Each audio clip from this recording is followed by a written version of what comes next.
9. श्रीमद्भागवत पुराण।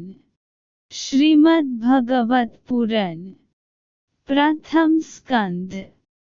इस पुराण के प्रथम स्कंद में 29 अध्याय हैं, जिनमें शुकदेव जी ईश्वर भक्ति का महत्व सुनते हैं।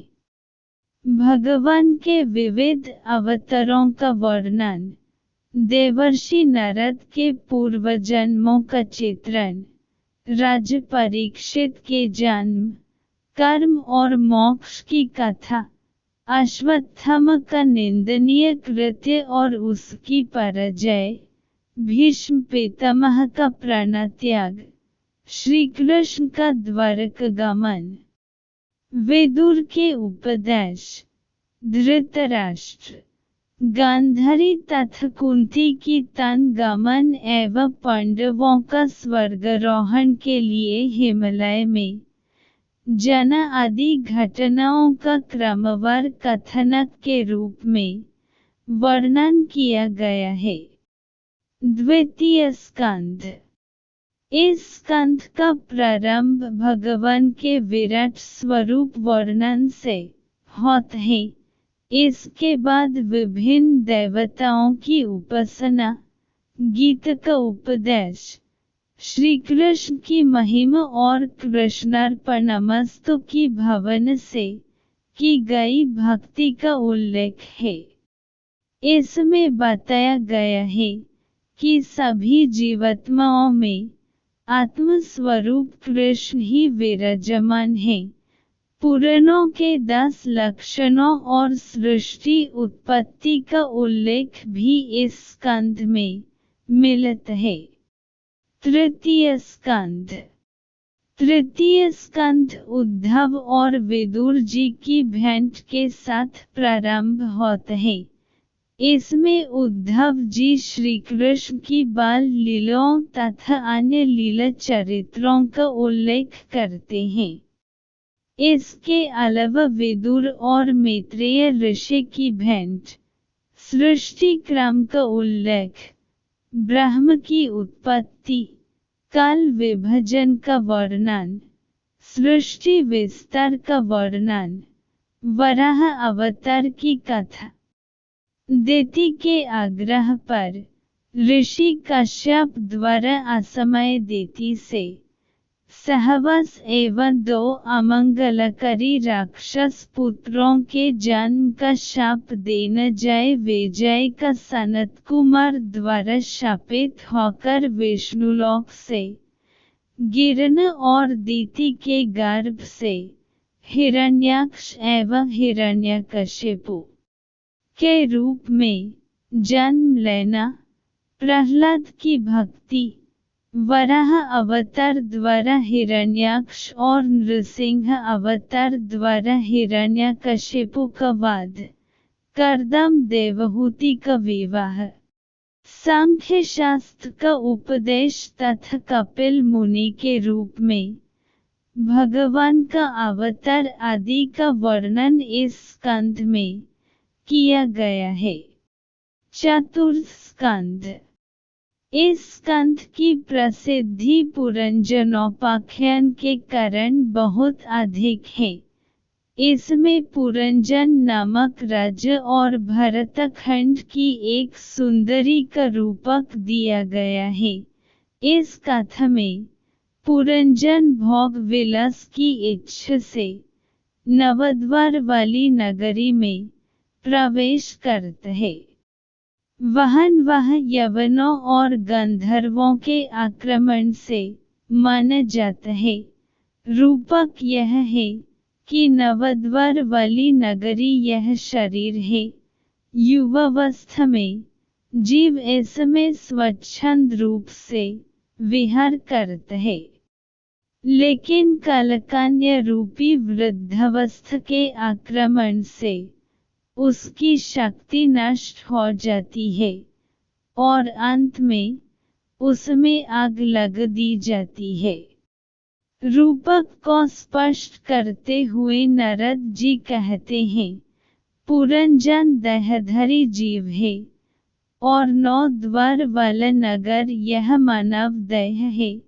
9 द्वार, 2 आंखें, 2 कान, 2 नासिक छिद्र, 1 मुख, 1 गुदा, 1 लिंग। अविद्या तथा अज्ञान की माया रूपी वह सुंदरी है। उसके 10 सेवक 10 इंद्रियां हैं। इस नगर 1 की रक्षा पंचमुखी सर्प 2 करते हैं। 11 सेनापति 3 पाप और पुण्य के 2 पहिए, 3 गुणोच्चार वाली रथ की ध्वजा, त्वचा आदि 7 धातुओं का आवरण तथा इंद्रियों द्वारा भोग शिखर का प्रतीक है। काल की प्रबल गति एवं वेग ही शत्रु गंधर्व चंडवेग है। उसके 360 गंधर्व सैनिक वर्ष के 360 दिन एवं रात्रि हैं, जो शनि आयु के हरण करते हैं। 5 प्राण वाला मनुष्य रात दिन उनसे युद्ध करता रहता है और हारता रहता है। काल भयग्रस्त जीव को ज्वर अथवा व्याधि से नष्ट कर देता है। इस रूपक का भाव यही है कि मनुष्य अपनी इंद्रियों के उपभोग से निरंतर भोग विलास में पड़कर अपने शरीर का क्षय करता रहता है। वृद्धावस्था आने पर शक्ति क्षीण होकर अनेक रोगों से ग्रस्त एवं नष्ट हो जाता है। परिजन उसके पार्थिव शरीर को आग की भेंट चढ़ा देते हैं। पंचम स्कंध। पंचम स्कंध में प्रियव्रत, अग्निध्र, राजनभि, ऋषभदेव तथा भरत आदि राजाओं के चरित्रों का वर्णन है। यह भरत जड़ भरत है, शकुंतल पुत्र नहीं। भरत का मृग मोह में, मृग योनि में जन्म, फिर गंडक नदी के प्रताप से ब्राह्मण कुल में जन्म तथा सिंधु सौवीर नरेश से आध्यात्मिक संवाद आदि का उल्लेख है। इसके पश्चात पुरंजनोपाख्यान की भांति रूपक द्वारा प्राणियों के संसार रूपी मार्ग का सुंदर वर्णन किया गया है। इसके बाद भरत वंश तथा भुवन कोश का वर्णन है। तदुपरांत गंगावतरण की कथा, भरत का भौगोलिक वर्णन तथा भगवान विष्णु का स्मरण शिशुमर नामक ज्योतिष चक्र द्वारा करने की विधि बताई गई है। अंत में विभिन्न प्रकार के रौरव नरकों का वर्णन यहन किया गया है। षष्ठ स्कंध। षष्ठ स्कंध में नारायण कवच और पुंसवन व्रत विधि का वर्णन जनोपयोगी दृष्टि से किया गया है। पुंसवन व्रत करने से पुत्र की प्राप्ति होती है। व्याधियों, रोगों तथा ग्रहों के दुष्प्रभावों से मनुष्य की रक्षा होती है। एकादशी एवं द्वादशी के दिन इसे अवश्य करना चाहिए। इस स्कंध का प्रारंभ कन्याकुब्ज के निवासी उजमिल उपाख्यान से होता है। अपनी मृत्यु के समय अजमिल अपने पुत्र नारायण को पुकारता है। उसकी पुकार पर भगवान विष्णु के दूत आते हैं और उसे परमलोक ले जाते हैं। भगवत धर्म की महिमा बताते हुए विष्णु दूत कहते हैं कि चोर, शराबी, मित्रद्रोही, ब्रह्मघाती, गुरु पत्नीगामी और चाहे कितना भी बड़ा पापी क्यों न हो, यदि वह भगवान विष्णु के नाम का स्मरण करता है तो उसके कोटि जन्मों के पाप नष्ट हो जाते हैं। किंतु इस कथन में अतिशयोक्ति दिखाई देती है। परस्त्रीगमी और गुरु की पत्नी के साथ समागम करने वाला कभी सुखी नहीं हो सकता। यह तो जघन्य पाप है। ऐसा व्यक्ति रौरव नरक में ही गिरता है। इसी स्कंद में दक्ष प्रजापति के वंश का भी वर्णन प्राप्त होता है। नारायण कवच के प्रयोग से इंद्र को शत्रु पर भरी विजय प्राप्त होती है। इस कवच का प्रभाव मृत्यु के पश्चात भी रहता है। इसमें वृत्रासुर राक्षस द्वारा देवताओं की पराजयस, दधीचि ऋषि की अस्थियों से वज्र निर्माण तथा वृत्रासुर के वध की कथा भी दी गई है। सप्तम स्कंध में भक्तराज प्रहलाद और हिरण्यकशिपु की कथा विस्तार पूर्वक है। इसके अतिरिक्त मानव धर्म, वर्ण धर्म और स्त्री धर्म का विस्तृत विवेचन है। भक्त प्रहलाद के कथनक के माध्यम से धर्म, त्याग, भक्ति तथा निष्पृहता आदि की चर्चा की गई है। अष्टम स्कंद। इस स्कंद में ग्रह द्वारा गजेंद्र के पकड़े जाने पर विष्णु द्वारा गजेंद्र उद्धार की कथा का रोचक वृत्तांत है। इसी स्कंद में समुद्र मंथन और मोहिनी रूप में विष्णु द्वारा अमृत बांटने की कथा भी है। देवासुर संग्राम और भगवान के वामन अवतार की कथा भी इस स्कंद में है। अंत में मत्स्यावतार की कथा यह स्कंद समाप्त हो जाता है। नवम स्कंद।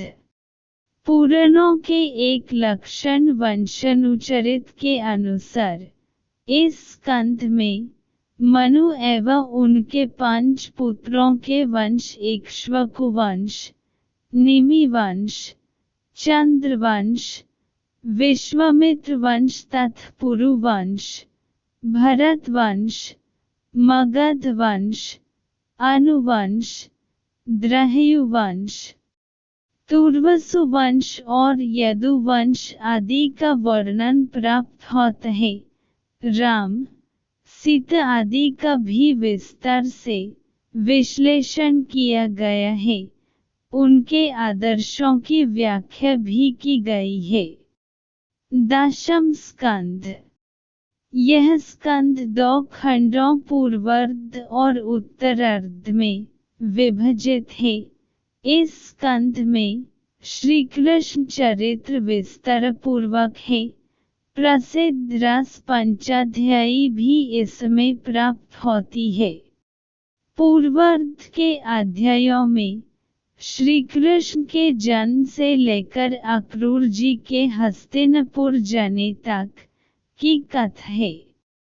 उत्तरार्ध में जरासंध से युद्ध, द्वारकापुरी का निर्माण, रुक्मिणी हरण, श्री कृष्ण का गृहस्थ धर्म, शिशुपाल वध आदि का वर्णन है। यह स्कंद पूरी तरह से श्री कृष्ण लीला से भरपूर है।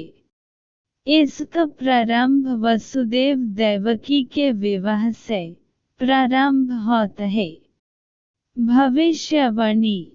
कंस द्वारा देवकी के बालकों की हत्या, कृष्ण का जन्म, कृष्ण की बाल लीलाएं, गोपालन, कंसवध, अक्रूर जी की हस्तिनापुर यात्रा, जरासंध से युद्ध, द्वारक पलायन, द्वारका नगरी का निर्माण, रुक्मिणी से विवाह, प्रद्युम्न का जन्म, शंबासुर वध, स्यमंतक मणि की कथा, जाम्बवती और सत्यभामा से कृष्ण का विवाह, उषा अनिरुद्ध का प्रेम प्रसंग, बाणासुर के साथ युद्ध तथा राजा नृग की कथा आदि के प्रसंग आते हैं। इसी स्कंध में कृष्ण सुदामा की मैत्री की कथा भी दी गई है। एकादश स्कंध। एकादश स्कंध में राजा जनक और 9 योगियों के संवाद द्वारा भगवान के भक्तों के लक्षण गिनाए गए हैं। ब्रह्मवेत्ता दत्तात्रेय महाराज यदु को उपदेश देते हुए कहते हैं कि पृथ्वी से धैर्य, वायु से संतोष और निर्लिप्तता, आकाश से अपरिच्छिन्नता, जल से शुद्धता, अग्नि से निर्लिप्तता एवं माया, चंद्रमा से क्षण भंगुरता, सूर्य से ज्ञान ग्राहकता तथा त्याग की शिक्षा ग्रहण करनी चाहिए। आगे उद्धव को शिक्षा देते हुए 18 प्रकार की सिद्धियों का वर्णन किया गया है। इसके बाद ईश्वर की विभूतियों का उल्लेख करते हुए वर्णाश्रम धर्म, ज्ञान योग, कर्मयोग और भक्ति योग का वर्णन है। द्वादश स्कंध। इस स्कंध में राजा परीक्षित के बाद के राजवंशों का वर्णन भविष्यकाल में किया गया है। इसका सार यह है कि 138 वर्ष तक राजा प्रद्योतन, फिर शिशुनाग वंश के 10 राजा, मौर्य वंश के 10 राजा 136 वर्ष तक, शुंग वंश के 10 राजा 112 वर्ष तक, कण्व वंश के 4 राजा 345 वर्ष तक, फिर अंध वंश के 30 राजा 456 वर्ष तक राज्य करेंगे। इसके बाद आमिर, गर्दभी, कड, यवन, तुर्क, गुरुंज और मौन राजाओं का राज्य होगा। मौन राज्य 300 वर्ष तक और शेष राज्य 1099 वर्ष तक राज्य करेंगे। इसके बाद वाल्मीकि वंश और शूद्रों तथा म्लेच्छों का राज्य हो जाएगा। धार्मिक और आध्यात्मिक कृति के अलावा शुद्ध साहित्यिक एवं ऐतिहासिक कृति के रूप में भी यह पुराण अत्यंत महत्वपूर्ण है। भगवत पुराण में वर्णन है कि जीव को संसार का आकर्षण खींचता है, उसे उस आकर्षण से हटकर अपनी ओर आकर्षित करने के लिए जो तत्व साकार रूप में प्रकट हुआ, उस तत्व का नाम श्री कृष्ण है, जिन्होंने अत्यंत गूढ़ और सूक्ष्म तत्व अपनी अठखेलियों, अपने प्रेम और उत्साह से आकर्षित कर लिया। ऐसे तत्वज्ञान के प्रचारक, समता के प्रतीक भगवान श्री कृष्ण के संदेश, उनकी लीला और उनके अवतार लेने का समय सब कुछ अलौकिक है।